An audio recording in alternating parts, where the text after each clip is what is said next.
কুরবানি দিয়াজনে নখ চুলি কাটিলে কুরবানি সহি হবনে নাই? কুরবানির মাংসরে আশুরার দিনা শিরনি দিয়ার বিধান কি? কুরবানির মাংস কেনেকৈ বিতৰণ কৰিব লাগে? কোন কোন ইয়াৰ বেছি মুস্তাহিক হয়? কাক দিলে আপুনি বেছি সওয়াব পাব? 4 নম্বৰত আমি আলোচনা কৰিম ঈদৰ দিনা ৰোজা ৰাখিব পাৰি নে নাই। 5 নম্বৰত আমি আলোচনা কৰিম গৰু কুৰবানি নিদিয়াকৈ অন্য কোনো পশু কুৰবানি দিলে একেই সওয়াব পাবনে? 6 নম্বৰত কুৰবানিৰ পহুৰ কোৱালিটি কেনেকুৱা, তাৰ বয়স কিমান হ'ব লাগিব। 7 নম্বৰত কুৰবানিৰ পহু যদি জানুৱাৰ যদি বাকিত আনা হয় তেতিয়াহ'লে কুৰবানি সহি হ'বনে নাই। 8 নম্বৰত ঘৰৰ সকলোৱে কুৰবানি দিব লাগিব নে কোনোবা এজনে কুৰবানি দিলেই হ'ব। 9 নম্বৰত আকিকা আৰু কুৰবানি একেলগে দিব পাৰি নে নাই।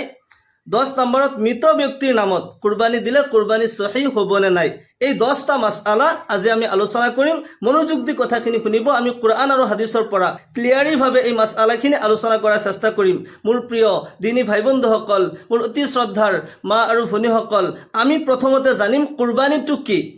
হাদিস শৰীফত আহিছে আল্লাহৰ ৰাসূল সাল্লাল্লাহু আলাইহি ওয়াসাল্লামক যেতিয়া কুৰবানি সম্পৰ্কে সাহাবাসকলে প্ৰশ্ন কৰিছিল, ইয়া ৰাসূলুল্লাহ, ইয়া হাবিবাল্লাহ, কুৰবানিটো কি? আল্লাহৰ ৰসুল জনাবে মুহাম্মদুৰ ৰাসূলুল্লাহ সাল্লাল্লাহু আলাইহি ওয়াসাল্লামেৰ উত্তৰত কয়, হিয়া সুন্নাতু আবিকুম ইব্ৰাহিম আলাইহিস সালাম। কুৰবানিটো হৈছে তোমালোকৰ পিতা হযৰতে ইব্ৰাহিম আলাইহিস সালামৰ সুন্নত। সাহাবাসকলে আকৌ প্ৰশ্ন কৰিলে, ইয়া ৰাসূলুল্লাহ, ইয়া হাবিবাল্লাহ, আমি কুৰবানি দিলে কি পাম? কুৰবানি দিলে আমাৰ কি লাভ হ'ব? আল্লাহৰ ৰসুল সাল্লাল্লাহু আলাইহি ওয়াসাল্লামেৰ উত্তৰত কয়, আল্লাহ তাআলাই এই পহুৰ কুৰবানিৰ পহুৰ প্ৰত্যেক নুমৰ বদলা তোমালোকক নেকি দান কৰিব, পুণ্য দান কৰিব। সুবহানাল্লাহ। কুরবানি হইছে কাররাবা ইউকাররিবু তাকরিবান ওয়া কুরবানান বিমানা কুরব হাসিল করনা, তাকাররুব ইলাল্লাহ, যার দ্বারা নাকি নিকটবর্তী হওয়া যায়। কুরবান বিমানা নিকটবর্তী হওয়া। ইয়ার আরো একটা অর্থ হইছে ত্যাগ। আমি যেতিয়া আল্লাহ তাআলাৰ সন্তুষ্টিৰ বাবে নিজৰ মৰমৰ আৰু পছন্দৰ জানোৱাৰ আল্লাহৰ নামত যেতিয়া উৎসৰ্গ কৰি দিম, ইয়াৰ দ্বাৰা আমি আল্লাহ তাআলাৰ নিকটবৰ্তী হাসিল কৰিব পাৰিম। আল্লাহ তাআলাৰ পছন্দৰ আৰু নিকটবৰ্তী বান্দা আমি হ'ব পাৰিম। আল্লাহ তাআলা কুৰআনে কাৰিমত কয়, লা ইয়ানালুল্লাহু লুহুমুহা ওয়ালা দিমাউহা ওয়ালাকি ইয়ানালুহুত তাকওয়া মিনকুম। আল্লাহ তাআলাৰ ওচৰত এই কুৰবানিৰ পহুৰ তেজও গৈ নাপায়, মাংসও গৈ নাপায়। আল্লাহ তাআলাই দেখা পায় বান্দাৰ তাকওয়া কেনেকুৱা। কাৰণ ইব্ৰাহিম আলাইহিস সালামক যেতিয়া আল্লাহ তাআলাই হুকুম কৰিছিল যে তোমাৰ পছন্দৰ আৰু মৰমৰ আটাইতকৈ মৰমৰ বস্তু মোৰ নামত উৎসৰ্গ কৰা, কুৰবানি কৰা। হযৰত ইব্ৰাহিম আলাইহিস সালামে উট কুৰবানি কৰিলে, মহ কুৰবানি কৰিলে, গৰু কুৰবানি কৰিলে, দুম্বা কুৰবানি কৰিলে, ছাগলী কুৰবানি কৰিলে, গোটেই পহু কুৰবানি কৰি শেষ কৰি দিলে। আল্লাহ তাআলা আকৌ হুকুম কৰিছে তোমাৰ আটাইতকৈ মৰমৰ বস্তু মোৰ নামত কুৰবানি কৰা। হযৰত ইব্ৰাহিম আলাইহিস সালামে বুজি পোৱাৰ আৰু বাকী নাথাকিল, মোৰ আটাইতকৈ মৰমৰ আৰু পছন্দৰ বস্তু হৈছে এই দুনিয়াত মোৰ পুত্ৰ হযৰত ইসমাইল। সেইকাৰণে হযৰত ইসমাইল আলাইহিস সালামক যেতিয়া কুৰবানি দিবলৈ লৈ যায়, আল্লাহ তাআলাই কয়, যেতিয়া চুৰি চলাই আছিল আল্লাহ তাআলাই চুৰিক মানা কৰি দিছে, তুমি নাকাটিবা। ইব্রাহিম আলাইহিস সালামক আল্লাহ তাআলাই কৈ আছে, ওয়ানাদাইনাহু আইয়া ইব্রাহিম কাদ সাদ্দাকতার রুইয়া ইন্না কাযালিকা নাজজিল মুহসিনিন ইন্না হাযা লাহুল বালাউল মুবিন। ইব্রাহিমক মাত লগাই আল্লাহ তাআলাই কৈ আছে, হে ইব্রাহিম, তুমি দেখোন সপোন বাস্তৱত ৰূপান্তৰ কৰি দিছা। এয়া তোমাৰ কাৰণে এটা ইমতিহান আছিল, পৰীক্ষা আছিল।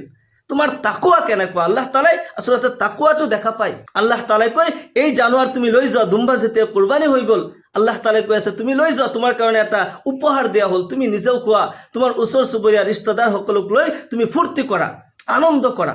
যি কি নহওক, আমি আৰু সেইফালে দীঘলীয়া নকৰোঁ। এতিয়া মাসআলাখিনি আলোচনা কৰোঁ। 1 নম্বৰ মাসলা হৈছে, যিসকলে কুরবানি দিব, কুরবানি দিয়া সকলে তেওঁলোকে নখ চুলি কাটিলে কুরবানি সহি হ'বনে নাই।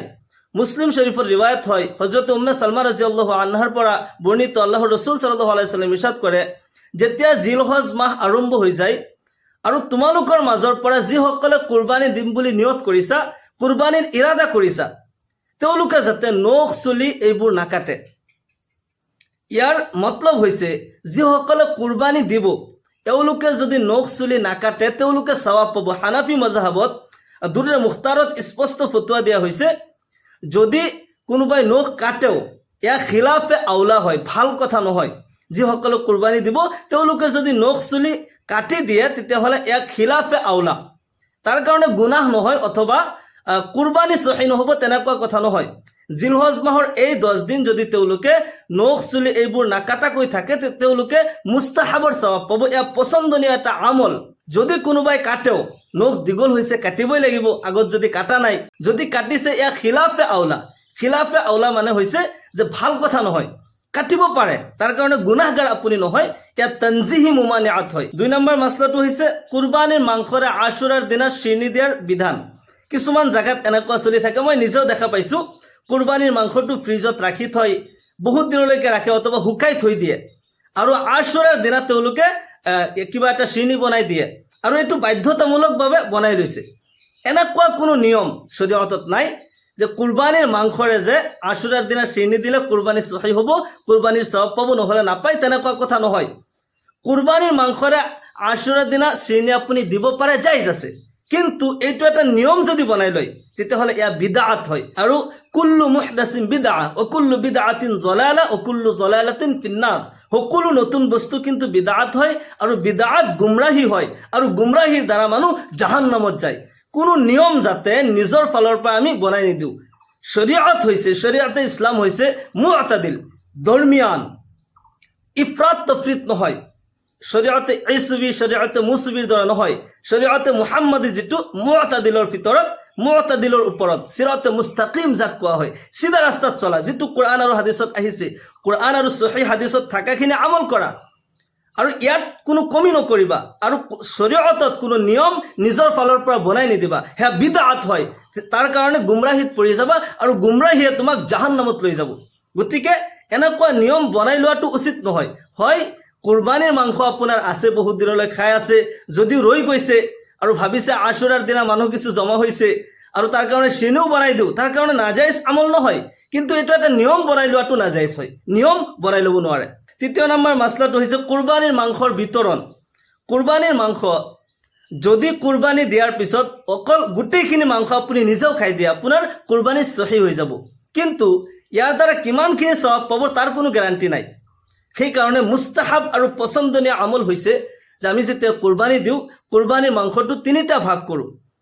3টা ভাগ কৰি এটা হৈছে নিজৰ, এটা নিজৰ ফালৰ কাৰণে ৰাখোঁ, নিজৰ ঘৰৰ কাৰণে, আৰু এটা নিজৰ আকাৰিব, ৰিষ্টেদাৰসকল, নিজৰ চুবুৰীয়া, আলহী মংগলা আছে, তেওঁলোকক এটা দিওঁ, আৰু এটা হৈছে গৰীব মিসকিন নিচলা যিসকল খোজনীয়া হয় তেওঁলোকক দিওঁ। কাৰণ ঈদ সকলোৰে কাৰণে, এই পৃথিৱীত যিমান মখলুক আছে, মানুহৰ বাহিৰেও যিমান মখলুক আছে, সকলো মখলুক আল্লাহৰ পৰচি হয়।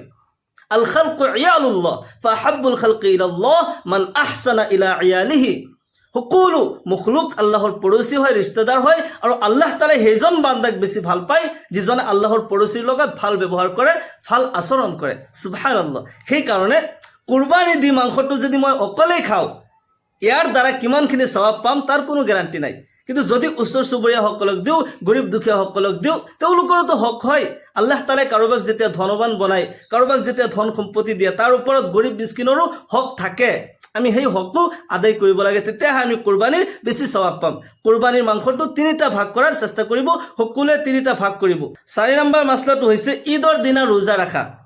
ঈদৰ দিনা আচলতে কোনো ৰোজা নাই, ঈদৰ দিনা ৰোজা ৰাখা হাৰাম হয়, কিন্তু এটা তৰিকা আছে। আল্লাহৰ নবী সাল্লাল্লাহু আলাইহি সাল্লামৰ এটা সুন্নত নিয়ম হয়, নবী সাল্লাল্লাহু আলাইহি সাল্লাম যেতিয়া ৰমজানৰ ঈদত ঈদগাহত গৈছিল, নামাজ পঢ়িবলৈ গৈছিল, কিবা এটা মিঠা বস্তু খাই ঈদগাহলৈ গৈছিল, কাৰণ গোটেই মাহটো ৰোজা ৰাখিছে। সেই ঈদৰ দিনা ঈদগাহলৈ যোৱাৰ পূৰ্বে কিবা এটা মিঠা বস্তু খাই ঈদগাহলৈ যোৱা নবী সাল্লাল্লাহু আলাইহি সাল্লামৰ সুন্নত, এটা আদত আছিল। আৰু কুৰবানীৰ ঈদৰ দিনা নবী সাল্লাল্লাহু আলাইহি সাল্লামে একো নোখোৱাকৈ ঈদগাহলৈ গৈছিল, আৰু কুৰবানী দিয়াৰ পিছত কুৰবানীৰ মাংসৰে নবী সাল্লাল্লাহু আলাইহি সাল্লামে পুৱাৰ নাস্তা কৰিছিল। আৰু ইয়াৰ শুক্ৰানাৰ এই যিটো খাদ্য খোৱা হৈছে, কুৰবানীৰ মাংসৰে যি খাদ্য খাইছে, ইয়াৰ শুক্ৰানাৰ যে আল্লাহ তুমি কুৰবানী দিয়াৰ তৌফিক দিছা, আৰু কুৰবানীৰ মাংসৰে মই নাহাৰ মুখ খুলিছোঁ, তেতিয়াহ'লে আপুনি সওয়াব পাব। এয়া আল্লাহৰ নবী সাল্লাল্লাহু আলাইহি সাল্লামৰ সুন্নত হয়, কিন্তু এইটো ৰোজা নহয়। 5 নম্বৰ মাসলাটো হৈছে গৰু নিদিয়াকৈ, কুৰবানীত গৰু নিদিয়াকৈ অন্য কোনো পশু দিলেও একেই সওয়াব পাবনে? মনত ৰাখিব, আল্লাহ তাআলাই যিবোৰ জানোৱাৰ হালাল কৰিছে, গৰু, মহ, উট, দুম্বা, ছাগলী, ভেড়া, এইবোৰৰ যিকোনো এটা কুৰবানী আপুনি দিব পাৰে। যিকোনো জানোৱাৰ আপুনি পছন্দনীয় আৰু মহাব্বতৰ হ'ব লাগে। কুৰবানীৰ পশু আচলতে নিজৰ পোহনীয়া হ'ব লাগে। পোহনীয়া যেতিয়া হ'ব তেতিয়া তাৰ লগত এটা মহাব্বত হ'ব, আৰু মহাব্বত থাকিলেহে ত্যাগৰ কথাটো আহিব। আল্লাহ তাআলাৰ সন্তুষ্টিৰ বাবে নিজৰ মৰমৰ আৰু পছন্দৰ বস্তু আপুনি আল্লাহৰ নামত কুৰবানী কৰি আল্লাহ তাআলাৰ সন্তুষ্টি কামনা কৰিছে, আল্লাহ তাআলাই তেতিয়াহে আপোনাক সওয়াব দান কৰিব। 6 নম্বৰ মাসলাটো হৈছে কুৰবানিৰ পহুৰ কোৱালিটি কেনেকুৱা হ'ব লাগে। মনত ৰাখিব, কুৰবানিৰ পহু যাতে নিখুঁত হয়, সি যাতে অন্ধ নহয়, লেঙেৰা যাতে নহয়, নেজ কাটা কাণ কাটা যাতে নহয়, ইমান দুৰ্বল যাতে নহয় যে ই কুৰবানিৰ স্থললৈ খোজকাঢ়ি যাব নোৱাৰে, ঠেলা দি লৈ যাব লাগে, ইমান দুৰ্বল যাতে নহয়। কুৰবানিৰ জানোৱাৰ নিখুঁত হোৱাটো জৰুৰী হয়, নিখুঁত যাতে হয়। নেজ কাটা কাণ কাটা দুৰ্বল, ইমানেই দুৰ্বল, এনেকুৱা দুৰ্বল জানোৱাৰো কুৰবানি দিব নালাগে। আৰু কুৰবানিৰ পহুৰ বয়স হৈছে উট হলে 5 বছৰ, সম্পূৰ্ণ 5 বছৰ হ'ব লাগিব, গৰু মহ হলে 2 বছৰ, কমপ্লিট 2 বছৰ, আৰু ভেড়া ছাগলী দুম্বা 1 বছৰ। তাৰপিছত কুৰবানিৰ পহু বাকিত আৰিলে কুৰবানি সহি হ'বনে নাই, এই মাসলাটো ভালকৈ বুজাৰ চেষ্টা কৰিব। মনত ৰাখিব, যিসকল নিচাবৰ মালিক হয়, নিচাবৰ মালিক মানে 7.5 তোলা সোণ বা তাৰ মূল্য, 52.5 তোলা ৰূপ বা তাৰ মূল্যৰ মালিক যদি হৈ যায়, তাৰ ওপৰত কুৰবানি ৱাজিব হৈ যায়। জাকাতৰ নিচাবৰ মালিক হোৱাৰ কাৰণে 1 বছৰ পাৰ হ'ব লাগে, তেতিয়াহে জাকাত ফৰজ হয়, কিন্তু কুৰবানিৰ কাৰণে 1 বছৰ পাৰ হোৱা জৰুৰী নহয়। সোণ ৰূপৰ হিচাপটো বহুতে বুজি নাপায়, মই একদম আসান কৰি দিছো। 7.5 তোলা সোণ যদি গ্ৰামত ভাগ কৰে তেতিয়াহ'লে 87.48 গ্ৰাম সোণ হয়, আৰু আজিৰ তাৰিখত পাৰ গ্ৰাম সোণৰ মূল্য 14,115 টকা হয়। সেই হিচাপত 87.48 গ্ৰাম সোণৰ মূল্য হৈছে 12,34,780 টকা। আৰু ৰূপৰ হিচাপটো 52.5 তোলা ৰূপ যদি গ্ৰামত ভাগ কৰে 612 গ্ৰাম হয়, আৰু আজিৰ তাৰিখত ৰূপৰ মূল্য 275 টকা পাৰ গ্ৰাম। তেনেকৈ 612 গ্ৰাম ৰূপৰ মূল্য হয় 1,70,000 টকা, কিছু অলপ কম আছে, 1,70,000। যদি এজন মানুহ নিজৰ জৰুৰততকৈ অধিক যিবোৰ সামান আছে, সোণ ৰূপ ব্যৱসায় বাণিজ্যৰ যিবোৰ বস্তু, এই সকলোবোৰ মিলাই যদি এজন মানুহ 7.5 তোলা সোণ বা তাৰ মূল্যৰ মালিক হৈ যায়, অৰ্থাৎ 12,34,000 টকাৰ মালিক হৈ যায়, সেইজন ব্যক্তিয়ে কুৰবানি দিব লাগিব, কুৰবানি ৱাজিব হয়। যদি সোণৰ নিচাপটো পুৰা নহয় তেতিয়াহ'লে ৰূপলৈ কনভাৰ্ট কৰি আহিব। 12,34,000 নহ'লে কমসে কম ৰূপৰ হিচাপ লগাই যদি 1,70,000 হৈ যায়, সেইজন ব্যক্তি নিচাবৰ মালিক হয়, সেইজনে কুৰবানি দিব লাগিব। এজন মানুহ যদি নিচাবৰ মালিক হৈ গৈছে আৰু নগদ পইচাটো বৰ্তমান হাতত নাই, তেওঁৰ হয়তো কাৰেন্সিৰ ওপৰত পইচা আছে, ব্যৱসায় বাণিজ্যৰ কিবা বস্তু ষ্টক কৰা আছে, বেচিব পৰা নাই, নগদ পইচাটো নাই, এই ক্ষেত্ৰত এইজন ব্যক্তিয়ে ধাৰ কৰি আনি কুৰবানি দিব পাৰে, অথবা কুৰবানিৰ জানোৱাৰ বাকিত আনিও কুৰবানি দিব পাৰে, আৰু কুৰবানি দিয়াটো ৱাজিব হয়, কাৰণ নিচাবৰ মালিক হৈ গৈছে। আৰু যদি এজন মানুহ নিচাবৰ মালিক নহয়, ধাৰ কৰি আনি কুৰবানিৰ জানোৱাৰ কিনিছে, অথবা কুৰবানিৰ জানোৱাৰ বাকিত আনিছে, পিছত এই টকা দিয়াৰ সুবিধা নাই, তেনে ক্ষেত্ৰত এইজন মানুহে ধাৰ কৰি আনি অথবা কুৰবানিৰ জানোৱাৰ বাকিত আনি কুৰবানি দিয়াটো উচিত নহয়, তেনেকুৱা কাম কৰিব নালাগে। 8 নম্বৰ মাসলাটো হৈছে ঘৰৰ সকলোৱে কুৰবানি দিব লাগিব নে কোনোবা এজনে কুৰবানি দিলেই হ'ব। মনত ৰাখিব, যিসকল নিচাবৰ মালিক হয়, ঘৰৰ যদি সকলোৱে নিচাবৰ মালিক হয়, তেতিয়াহ'লে সকলোৱে নিজৰ নিজৰ ফালৰ পৰা কুৰবানি দিয়াটো ৱাজিব হয়। কিন্তু যদি কেছ একে জাগাত এজনেই মালিক হয়, তেতিয়াহ'লে এজনে কুরবানি দিলেই আদায় হৈ যাব। 9 নম্বৰত আকিকা আৰু কুৰবানি একেলগে দিব পাৰি নে নাই। আকিকা আৰু কুৰবানি একেলগে দিব পাৰি। যদি এজন মানুহৰ আকিকাও দিবলৈ বাকী আছে, নতুবা ল'ৰা ছোৱালীৰ আকিকা দিবলৈ বাকী আছে, তেওঁলোকৰ আকিকা শামিল কৰি ল'ব পাৰি। এটা জানুৱাৰতেই যদি ডাঙৰ জানুৱাৰ হয়, গৰু মহ উট এইবোৰত 7টা অংশ ল'ব পাৰি, 7টা ভাগ ল'ব পাৰি। তেনে ক্ষেত্ৰত ল'ৰাৰ কাৰণে কিন্তু সৰু জানুৱাৰ 2টা আকিকা দিব লাগে, আৰু ছোৱালীৰ কাৰণে এটা।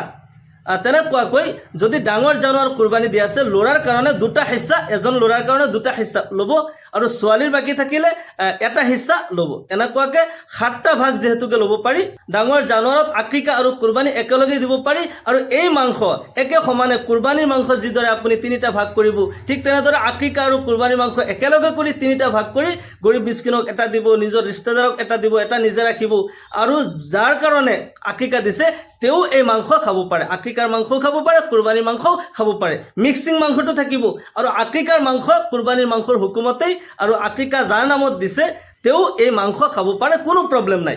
10 নম্বৰ মাসলাটো হৈছে মৃত ব্যক্তিৰ নামত কুৰবানি দিয়া। এই জায়গাত বহুত মানুহে ভুল কৰে। 1 নম্বৰ কথাটো হৈছে যে কুৰবানি একমাত্ৰ আল্লাহৰ নামত হয়, কোনো মানুহৰ নামত নহয়। কুৰবানি আল্লাহৰ নামতেই দিব লাগিব।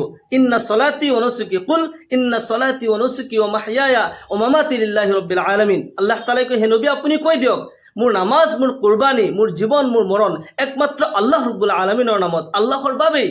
সেইকাৰণে আমি কুৰবানি দিব লাগিব আল্লাহৰ নামত, কোনো মানুহৰ নামত নহয়। হয় কাৰোবাৰ ফালৰ পৰা হয়, আমাৰ পক্ষৰ পৰা আমি কুৰবানি দিওঁ, মৃত ব্যক্তিৰ পক্ষৰ পৰা কুৰবানি দিওঁ।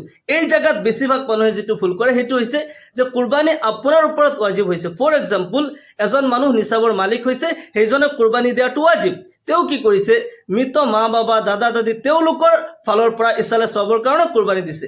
তেওঁ কি কৰিলে, ইয়াতে ৱাজিব তৰক কৰি নফল আদায় কৰিবলৈ গ'ল, যাৰ কাৰণে তেওঁ গুনাহগাৰ হ'ল, তেওঁৰ কুৰবানীটো নহ'ল। যিসকলৰ ফালৰ পৰা ইছালে সবৰ কাৰণে কুৰবানী দিছে তেওঁলোকেতো সৱাব পাব, কিন্তু যাৰ ওপৰত ৱাজিব হৈছে তেওঁ ৱাজিবটো তৰক কৰিলে, ৱাজিব আদায় নকৰিলে। ইয়াত আসান তৰিকা হৈছে, যদি আপোনাৰ ওপৰত কুৰবানী ৱাজিব হৈছে, আপুনি ডাঙৰ জানুৱাৰ কিনিছে, গৰু মহ উট যিকোনো এটা কিনিছে, ইয়াতে আপুনি মৃত মা বাবা দাদা দাদী যিসকল পূৰ্বপুৰুষ আছে তেওঁলোকৰ এটা এটাকৈ হিস্সা আপুনি ৰাখিব পাৰে। কুৰবানী দৰাচলতে জিন্দাৰ ফালৰ পৰাই হ'ব আৰু মৃত ব্যক্তিসকলে ইয়াৰ সৱাব পাই যাব আৰু আপোনাৰ ৱাজিবটো আদায় হৈ যাব। মনত ৰাখিব, আপোনাৰ ৱাজিব আদায় কৰিব লাগিব, ইয়াৰ লগতে আপুনি মৃত ব্যক্তিসকলৰ অংশ ৰাখিব পাৰে, তাৰ কাৰণে তেওঁলোকে সৱাব পাই যাব। আশা কৰোঁ আমি মাসাইলখিনি বুজি পাইছোঁ। আল্লাহ তাআলা আমাক সকলোকে কোৱা আৰু শুনাতকৈ বেছি বেছি আমলৰ তৌফিক দান কৰক। সকলোকে আল্লাহুম্মা আমিন। ওয়া আখিৰু দাৱানা আনিল হামদুলিল্লাহি ৰাব্বিল আলামিন। আসসালামু আলাইকুম ওয়া ৰাহমাতুল্লাহি ওয়া বাৰাকাতুহু।